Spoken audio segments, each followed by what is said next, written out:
The wind howled across the dead land of Vernara. The sky was dark purple, filled with broken clouds and frozen stars. The planet had once been alive, full of green forests and warm rivers. Now it was only ice and silence. The sun was fading, growing smaller every day. Every living creature fought to survive the cold nights. Inside a small cave near the frozen mountains, a woman named Lyra sat close to the wall. Her skin was pale gray, her eyes soft and blue like melted ice.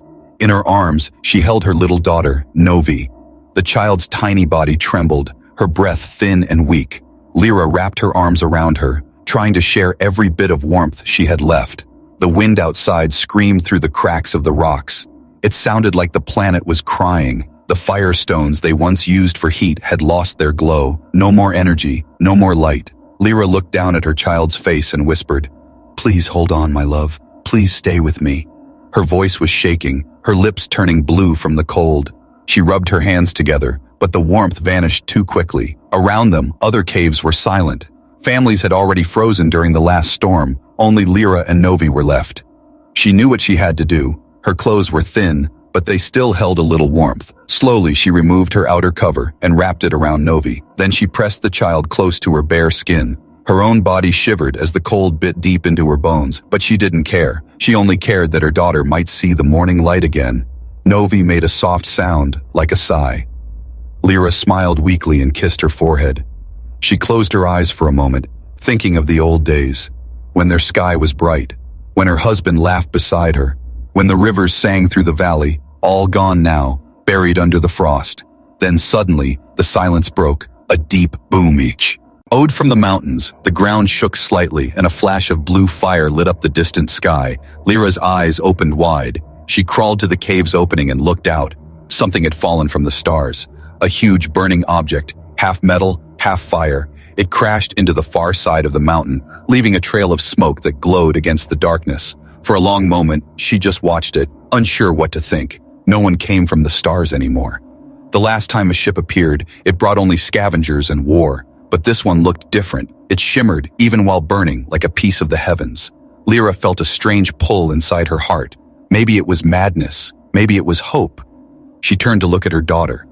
Novi was still breathing, but weakly. The warmth from her body was fading fast. If she stayed here, both of them would freeze before sunrise. If she went to the crash, maybe she could find heat or light. Maybe she could save her child. The thought of leaving the cave terrified her. The outside air could kill her in minutes. But she was a mother. And mothers do not stop when their child's life is fading. She took one deep breath, covered Novi as best she could, and whispered, "Wait for me, my little star. I will find warmth for you." She stepped out into the frozen night. Her feet sank into snow that burned like fire. The sky above was alive with blue smoke and falling ice. Every gust of wind cut her skin. She kept walking, step by step, toward the light on the mountain. Each breath felt like knives inside her chest. But she did not turn back. As she climbed the frozen hill, she looked up at the strange glow. It was brighter now, and she could hear a faint humming. Not wind, not storm, but something alive, something mechanical. Her heart beat faster. Could it be a god from the stars, or a demon from the void? She did not know, and It didn't matter, she just hoped it had fire. Behind her, in the cave, the little girl stirred in her sleep. Her small hand reached for her mother, but touched only cold air. A tear rolled down her cheek and froze, shining like a crystal. The storm grew stronger, snow swirling like ghosts across the land. Lyra kept walking, fighting the pain, the fear, the cold. The crash site was close now. She could see metal shining through the mist, a human ship, though she didn't yet know what that meant. The wind screamed once more, carrying her voice into the dark. She whispered one last prayer. "Please, whoever fell from the stars, help us." And with that, she disappeared into the storm, chasing the blue fire that had fallen from the heavens.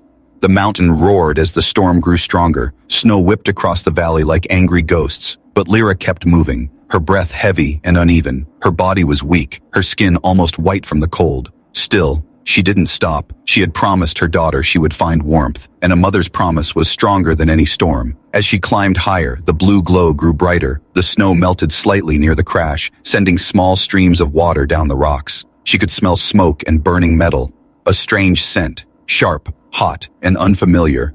Then she saw it, a giant metal structure buried deep in the snow, its sides glowing with fading blue light. It looked like a giant bird with broken wings. Parts of it were crushed, others still smoking. She stepped closer carefully, her feet sinking in warm slush. The air near the ship felt different, warmer, heavier. Lyra touched the metal wall. It hummed under her hand, alive with faint energy. She had never seen anything like it. Her people had once heard legends of travelers from the stars. Humans, machines, creatures of light, but no one believed those stories anymore. Now standing before this fallen star, she wondered. If those tales were true, a sudden sound made her jump. Something was moving inside the wreck. She froze, heart pounding. Through a broken opening in the side of the ship, she saw a light flicker, not fire, but soft and golden. Lyra hesitated, then stepped through the gap. Inside, it was warmer. The air smelled of smoke and metal, but also of life. The walls were smooth and covered with strange symbols. Machines blinked and hissed, their lights fading one by one. Then she saw him, a figure lying on the floor, a human man. He was tall, dressed in a black and silver suit that sparkled under the faint light. A clear helmet covered his face, fogged with his own breath. He was still alive. Lyra gasped softly. She had never seen a being like him. Skin light as the moon, hair dark as night. Blood ran from a cut on his arm, red against his pale skin. She knelt beside him and touched his suit. The fabric was warm, almost hot. Heat radiated from it. She could save Novi with this. The man groaned, his eyes flickering open for a second. Lyra pulled back in fear, pressing herself against the wall. He moved weakly, his voice faint, speaking strange words she didn't understand. Is someone there? His voice echoed softly, full of pain and confusion. Lyra didn't answer. She just stared, unsure if he was real or a dream born from hunger and cold. Then, through the helmet glass, the man's eyes met hers. They were brown, warm, alive, human. For a moment, two worlds stared at each other in silence. She saw fear in his eyes, but also kindness. He reached out a trembling hand. Lyra hesitated, then slowly took it. His fingers were warm. She felt tears rise in her eyes. Warmth, real warmth. Her daughter could live. The man tried to speak again. Help. Ship. Broken. The words were broken, but she could hear the tone. He was asking for help. She didn't know how to speak his language, so she simply nodded and pointed toward the cave far below. He seemed to understand, but he was too weak to move. Lyra looked around and saw a small glowing pack on the ground. It hummed gently, spreading heat through the air. She touched it and smiled. It was warm enough to save Novi. She took it carefully and tied it with a piece of her cloth. Then she turned to the man again. He was breathing hard, eyes half closed. She could leave now, run back to her daughter and save her, but she couldn't just leave him here to die. He had given her warmth, maybe without even knowing. She couldn't let that warmth fade. Lyra pulled his arm around her shoulder and tried to lift him. He was heavy, far stronger than her kind. Her knees trembled, but she didn't stop. Step by step, she dragged him out of the broken ship. Snow hit her face again, the cold biting harder now. The mountain looked endless, but she kept going. Behind her, the ship cracked and hissed as the fire grew. Blue flames rose into the sky. The crash site glowed like a dying star. Halfway down the slope, she fell, rolling with the man in her arms. She hit the ground hard, pain shooting through her leg, but she still held on to him tightly, refusing to let go. Her body screamed for rest, but her heart screamed louder. She looked at the horizon. The cave was still far away. The wind carried whispers of death and ice, but she would not give up now. Not when she finally held hope in her arms. When she finally reached the edge of the valley, her vision blurred, her steps slowed. Then a weak sound came from the man, a whisper through his cracked helmet. Where am I? Lyra gasped softly and looked down at him. He was alive, awake, looking at her. With dazed eyes, she didn't understand the words, but she could feel the meaning. He was lost, and so was she. Yet somehow, in that frozen night, two lost souls had found each other. When morning came, the light over Vernara was weak and silver. The sun barely touched the mountains, giving no warmth. Inside the cave, Lyra sat beside the human man, watching his chest rise and fall slowly. He was still alive, though his face was pale and his breathing shallow. Beside them, little Novi lay wrapped in the human's glowing pack, her tiny body finally warm again. For the first time in days, the child slept peacefully. Lyra whispered a silent thanks to the stars. She had done what no one in her tribe would dare. She brought a stranger, a creature from the stars, into their sacred caves. If the tribe found out, they would punish her, maybe even banish her. But Lyra didn't care anymore. The only thing that mattered was that her daughter lived. And somehow this man, this human, had given them that chance. Hours passed. The storm outside began to calm. The human opened his eyes again, blinking slowly. Lyra jumped slightly, startled but relieved. He turned his head toward her, his eyes full of confusion and pain. She saw him struggle to speak, his dry lips moving. "Where am I?" he whispered. The words meant nothing to her, but his tone was gentle. He wasn't angry or afraid, just lost. She pointed to herself and said softly, "Lyra."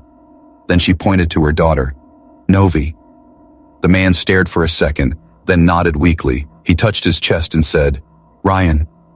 Captain Ryan Hale." His voice was rough. The name sounded strange in her ears. Sharp, foreign, powerful. She tried to repeat it. Anne. He smiled faintly, a real smile. Despite the pain, it was the first human smile she had ever seen, and it filled the cave with strange warmth. Ryan's small device on his arm linked. A soft voice came from it, robotic and cold. Auto-translation initializing. Lyra stepped back, eyes wide. The device blinked again and repeated his words in her own language. "Where am I?" it said. She gasped, unable to believe what she heard. This human could now speak her tongue, or something that sounded like it. "You are on Vernara," she said carefully. "The dying world." Ryan frowned, his hand touching his broken helmet. "Vernara," he repeated slowly. His voice trembled. "I was supposed to land on Titan base. Not here." He tried to sit up but groaned in pain. Lyra pushed him back gently. "Don't move," she said. "You are hurt." Ryan looked around the cave, his tired eyes landing on Novi. "Is she your child?" he asked through the translator. Lyra nodded proudly. "Yes, my little star." Ryan's gaze softened. He saw the faint blue glow of the heating pack on the child and realized what she had done. "You used my power cell for her," he whispered. She nodded again, confused by his tone. "Was that wrong?" she asked. He shook his head slowly. "No, that was right." Then with a weak smile he added, "Humans, help those who need it." The words touched something deep inside her heart. In her world, people only helped their own kind. But this human, this stranger, had given up his only warmth for someone he didn't know. Lyra didn't understand why. Maybe humans were different. Maybe they were kinder than the stories said. Ryan looked at his wrist device again. The light flickered weakly. "I have one energy core left," he said. "If I can fix my ship, I can make a heater strong enough to keep your people alive." Lyra's eyes widened. "No one can fix machines anymore," she said. "Our world forgot how." Ryan smiled softly. "Then I'll remind it." Before she could answer, a shadow moved near the cave entrance. Lyra froze. Through the gap in the rocks, she saw two tall figures with glowing red armor. Tribe guards. Her heart pounded. They were searching the caves, probably following the strange light from the crash. If they found the human here too, Hay would kill him. Humans were forbidden, blamed for the old wars that destroyed the stars. Ryan noticed her fear. "What is it?" he asked quietly. Lyra held a finger to her lips and whispered, "Hide." She helped him lie flat and covered him with animal furs. Novi stirred but didn't wake. Outside, voices echoed in their native tongue. "Search the caves. The light came from here," one of the guards said. "Maybe she hid something," another voice growled. Lyra's hands trembled as she pressed against the wall, praying they would leave. After a few minutes that felt like hours, the footsteps faded away, only silence remained. Ryan slowly sat up, his face pale.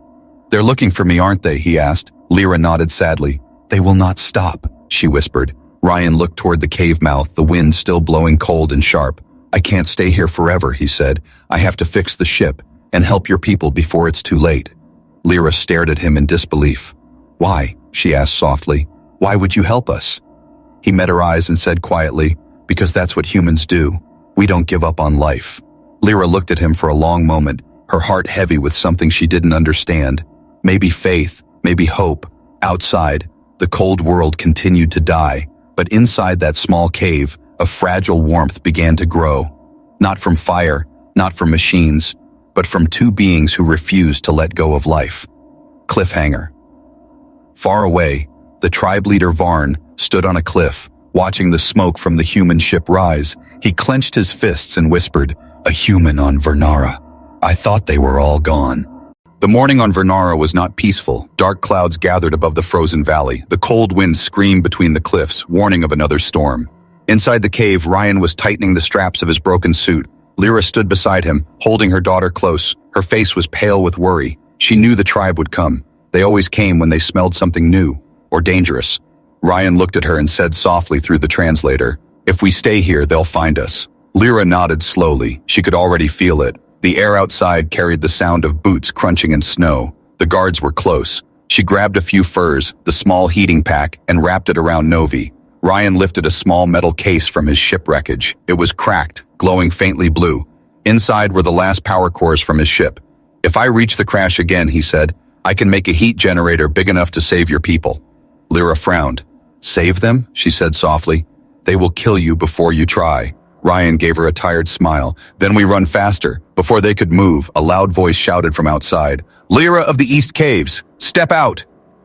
Her blood turned cold. It was Varn, the tribe leader. He was a tall alien with rough gray skin and red eyes that burned with hate. He had always hated her family because they believed in the old stories. Stories that spoke of humans as helpers, not monsters.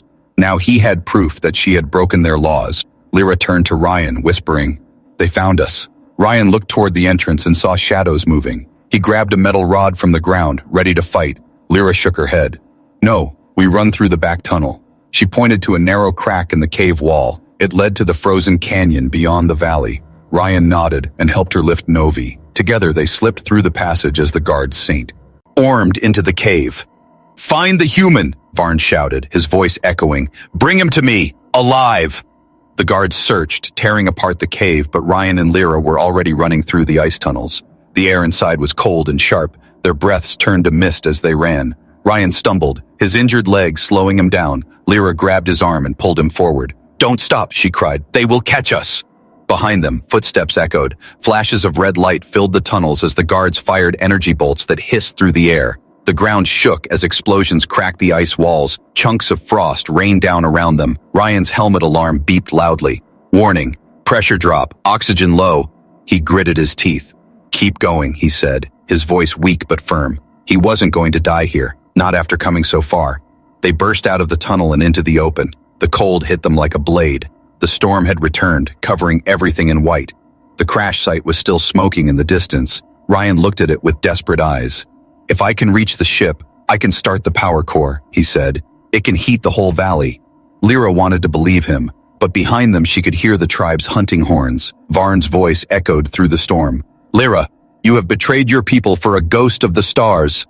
Tears froze on her cheeks. Ryan turned to her. "Go," he said. "Take Novi and run. I'll distract them." Lyra shook her head violently. "No, you don't know this world. You'll die." Ryan smiled faintly, his face covered with frost. "Humans always die trying to help someone." He pulled a small sphere from his suit, a flare beacon. He pressed the button, and a burst of blue light shot into the sky. It blinded the guards for a moment, giving them time to move. "Come on!" he shouted. They slid down the icy slope, snow exploding around them. Energy bolts whizzed overhead, melting the frost as they passed. Ryan shielded Lyra and Novi with his body. A shot hit his arm, burning through the suit. He cried out in pain but didn't stop. Blood spread over the snow, dark and steaming. Lyra screamed, "Ryan!" He only shook his head, his eyes still on the crash site. "Almost there," he said. "Just a little more." They reached the bottom of the slope, but the ice cracked beneath their feet. Ryan looked down. A deep crevasse opened suddenly, glowing faintly from the planet's inner heat. The guards were still behind them, closing in. He looked at Lyra and shouted, "Jump!" Before she could argue, the ground broke completely. All three of them, Ryan, Lyra, and little Novi, fell into the darkness below. The screams of the storm faded as they disappeared into the glowing depths of the ice. For a long moment, there was only silence. Then, far above, Varn stood at the edge of the crack, his red eyes staring down into the glowing abyss. He growled, "If the human lives, I will find him." The storm howled louder, covering the world in endless white. But deep beneath the ice, faint light still glowed, warm, soft, and alive. Silence.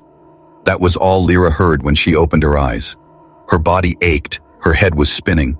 The fall had thrown them deep under the frozen surface of Vernara. She could barely breathe. The air was damp but strangely warm.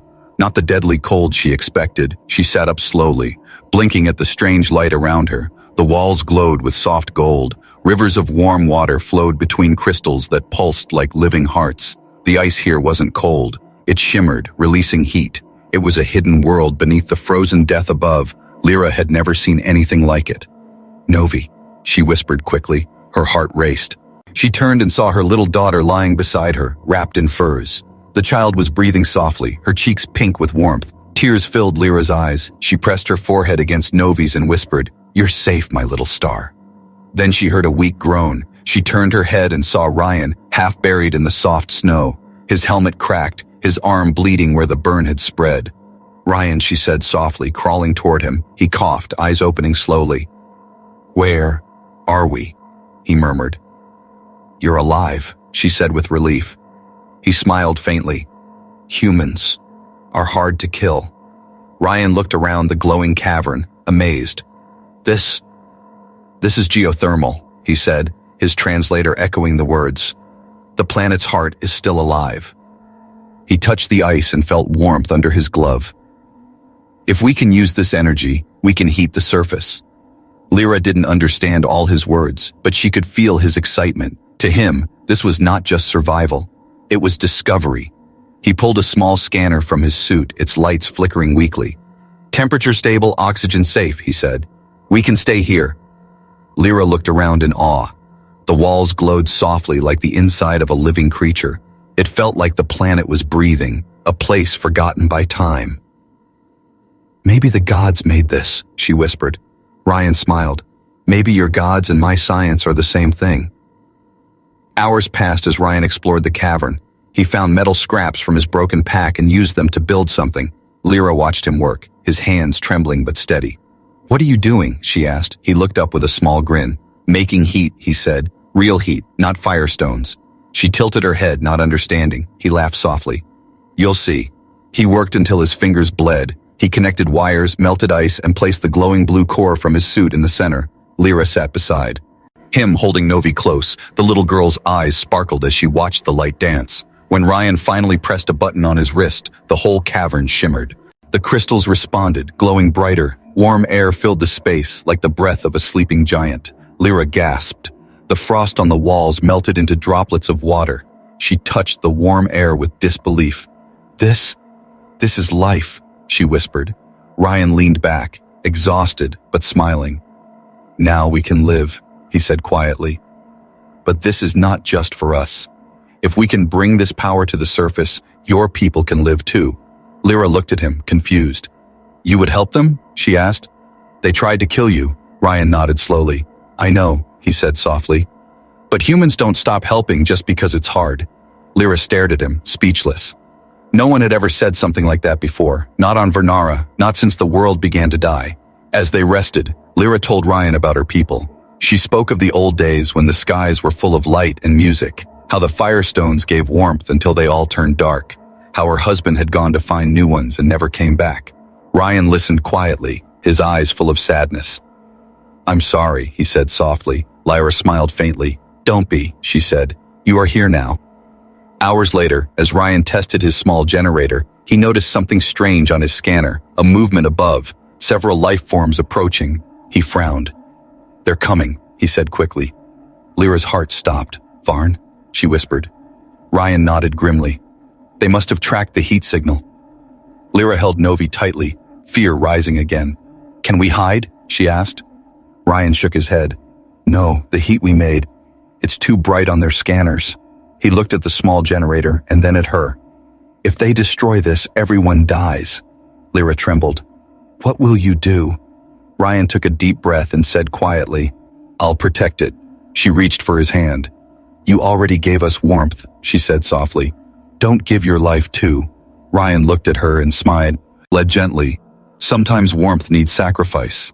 He turned toward the tunnel entrance where faint light flickered. The guards were almost there. He tightened his broken armor, blood still seeping from his wound. "Stay behind me," he said. "Whatever happens, don't stop believing." Lyra held Novi close, tears shining in her eyes. The cavern around them pulsed with light. Like a beating heart, the humans stood in front of them, ready to fight for a world that wasn't even his. And above them, the storm of Vernara raged on. But deep below the ice, warmth had finally returned. The tunnels shook with heavy footsteps.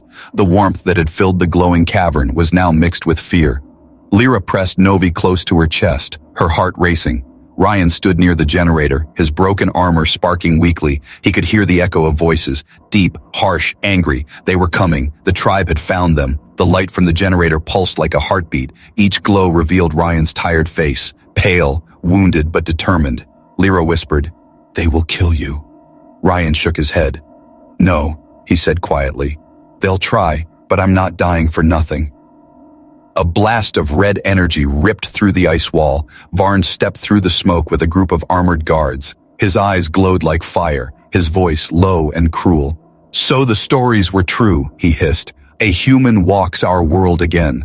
Ryan raised his hands slowly. "I don't want to fight," he said. The translator echoed his words in their tongue.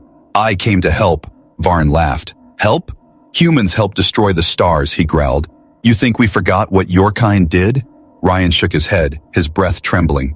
"That wasn't me," he said softly, "and I can fix what's left." Varn stepped closer, raising his spear of glowing stone. "Lies," he spat. "Your machines poisoned our skies. Now you return to finish us." Lyra stepped in front of Ryan, her body shaking. "It's not true," she shouted. "He saved my daughter. He gave us warmth when no one else would." Varn glared at her. "Silence, traitor," he said coldly. "You shame your blood by standing beside this creature." Lyra's voice cracked. "Then I will carry that shame, if it means life for my child." Ryan's translator flickered, his battery nearly gone. He whispered to Lyra, "They won't listen, will they?" She shook her head, tears in her eyes. "They never listen to hope," she said. Ryan looked at the generator behind him, glowing brighter, vibrating softly. It was ready, but unstable. If he pushed it too far, it would release all its energy at once, enough to warm the world, or destroy it. The guards raised their weapons, red light filling the air. Ryan took a step forward, his voice steady. "You can kill me," he said. "But this heat, this life, will save your children." Varn roared and threw his spear. It pierced Ryan's side, cutting deep. Lyra screamed as he fell to one knee. Blood spread across the snow, dark and steaming. Ryan grabbed the spear's shaft and pulled it out slowly, his hand shaking. He coughed, blood on his lips, but his eyes still burned with fire. He turned toward Lyra and whispered, "Get her away from here." Lyra shook her head violently. "No, you can't." He smiled faintly. "Humans, we always finish what we start." He stumbled to the generator, his fingers pressing on the control pad. The blue light grew wild. Energy crackled through the cavern like lightning. Varn shouted, "Stop him!" The guards charged. Ryan turned and swung the spear, blocking one blow. Another hit his shoulder, sending sparks across his armor. He fought with all he had, not for himself, but for the warmth behind him. He could barely see through the pain, but every time he fell, he got up again, because that's what humans do. They rise, even when the world tries to bury them. Lyra ran forward, screaming, "Please stop, you'll kill us all!" Ryan turned to her, his voice breaking. "If I don't, and no one will live to see the sun again." He pressed the final switch. The generator roared like a storm. Waves of golden light filled the cavern. The guards stumbled back, their weapons melting from the heat. Varn shouted in rage, "Fool, you'll burn everything." Ryan smiled weakly. "Better to burn and live than freeze and die." The floor shook violently, cracks spreading across the ice. Lyra grabbed Novi and ran toward the far tunnel. "Ryan!" she cried, her voice echoing through the roar. He looked at her one last time, his body glowing under the storm of light. He whispered softly, "Take care of her. Tell her humans brought back the sun." The explosion was not of fire, but of warmth. Light burst through the ice ceiling, racing upward like dawn breaking for the first time. The snow on the surface began to melt. Steam rose across the frozen valleys of Vernara. The warmth spread like a living wave, reaching every cave, every dying heart. Lyra fell to the ground, holding her daughter tight as the golden glow surrounded them. The sound faded, leaving only silence and the soft hum of life. When she opened her eyes, the cavern was empty. The generator stood in the center, glowing gently. Ryan was gone. Only his broken helmet lay beside the light. Lyra touched it with trembling hands, her tears mixed with melted snow. "He saved us," she whispered. Her voice broke. "He gave everything." Novi woke up, her small eyes shining. "Where is the warm man?" she asked softly. Lyra smiled through her tears. "He went to the stars," she said, "to make sure the warmth never leaves us again." Above them, the storm faded. The planet that had been dying for centuries began to breathe again. And deep inside the earth, the echo of one human heartbeat lingered, a rhythm that would be remembered forever. The first sunrise in centuries broke over Vernara. It wasn't bright or sharp. It was soft, gentle, like the world had been holding its breath for too long. The white snow that once ruled the planet began to shine with gold. Steam rose from the ice plains as the frozen rivers cracked open and started to move again. The planet was waking, and deep beneath the mountains, the warmth still pulsed. Slow, steady, alive. Lyra stepped out of the tunnel, holding little Novi's hand. Her eyes widened as she looked across the valley.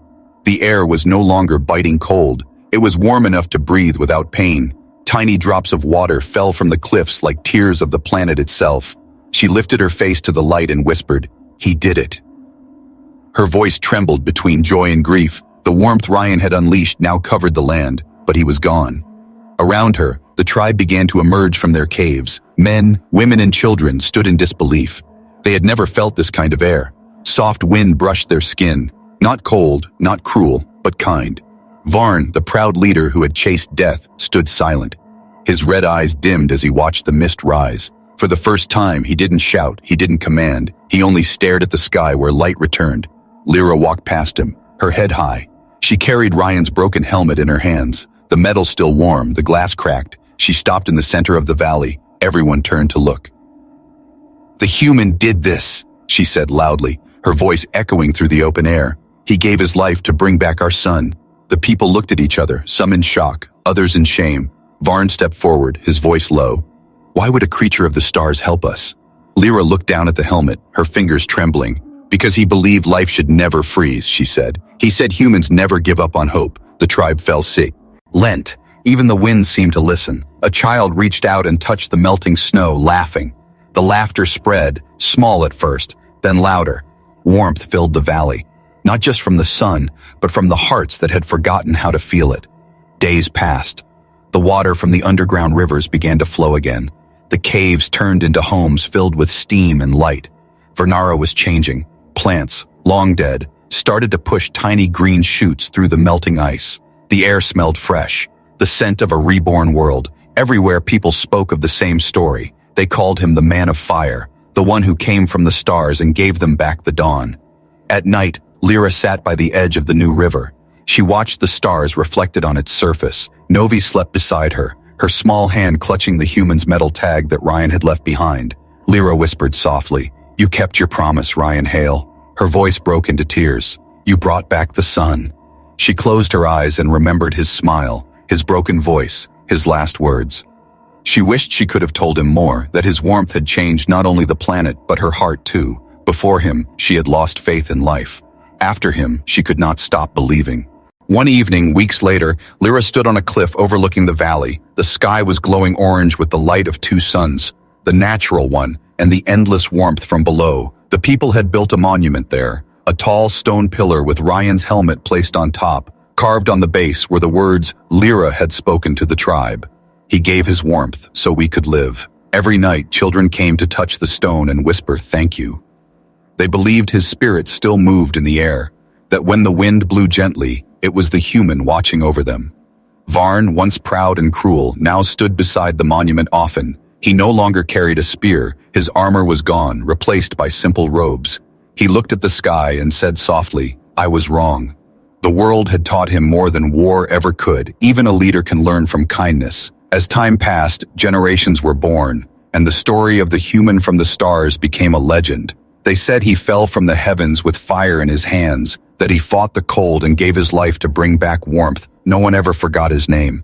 Ryan Hale, the human who became the heart of Vernara. Many years later, Novi grew up strong. She carried her mother's courage and the human spirit.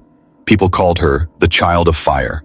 Every morning she stood on the cliff and greeted the rising sun, and every time she did, the wind whispered softly through the valley, a sound like a heartbeat. Steady, proud, human. One day, Lyra stood beside her grown daughter and smiled. "He's still here," she said quietly. Novi nodded. "Yes, Mama," she whispered. "He lives in the warmth we feel." Above them, the sun shone brighter than ever before. The planet that was once dying had found life again. All because one man refused to let the universe grow cold. And though his body was gone, his warmth stayed forever. In the rivers, in the wind, and in the hearts of every soul on Vernara. Ending line. In the coldest world of the galaxy, the warmest thing was a human heart.